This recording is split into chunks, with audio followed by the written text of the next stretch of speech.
मागच्या 10-12 वर्षात आपल्या देशात जे राजकारण चालू आहे, जी पॉलिटिक्स चालू आहे, त्याच्यामुळे आपलं काय नुकसान होते हे आज आपल्याला समजते।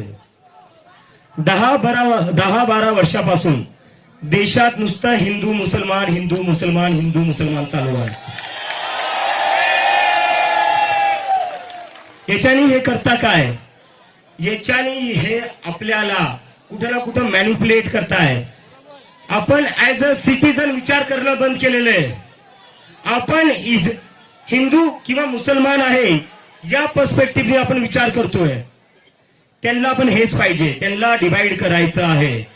कारण की जेव्हा तुम्ही स्वतःचा हिंदू म्हणून विचार करसाल, स्वतःचा तुम्ही मुसलमान म्हणून विचार करसाल, तेव्हा तुम्ही फक्त धार्मिक विषयांचाच विचार करसाल।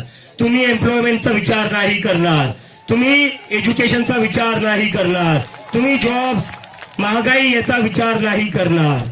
तर हे लोक 10 वर्षात त्या गोष्टीत सक्सेसफुल झालेले आहेत। पण आता तुम्ही सगळे लोक इथं जमलेले आहेत, ही आपल्या सगळ्यांची जिम्मेदारी आहे की या देशात याच्या पुढे हिंदू मुस्लिमची राजनीती नाही चालणार। हिंदू मुस्लिम की राजनीति नहीं चलेगी, नहीं चलेगी, नहीं चलेगी। हिंदू मुस्लिम की राजनीति, हिंदू मुस्लिम की राजनीति नहीं चलेगी, नहीं चलेगी, हिंदू मुस्लिम की राजनीति नहीं चलेगी, नहीं चलेगी। कुठं ना कुठं आपण विचार केला पाहिजे।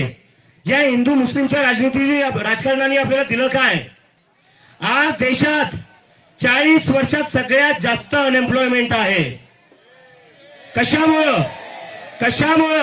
कारण की नुसतं हिंदू मुस्लिम मध्ये अडकून ठेवले, फसून ठेवले। आपल्याला काय चालू आहे आपल्या देशात? हिंदू मुस्लिम चालू आहे, त्याच्यात आपल्याला भेटतं काय? रस्त्यावर खड्डे भेटतायत।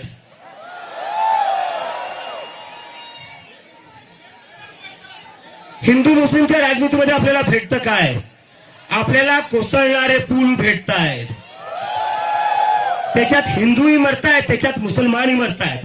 मला तुमच्या सगळ्यांकडून कमिटमेंट पाहिजे, यानंतर कोणीही हिंदू मुस्लिमच्या पॉलिटिक्स मध्ये अजिबात एंगेज करणार नाही।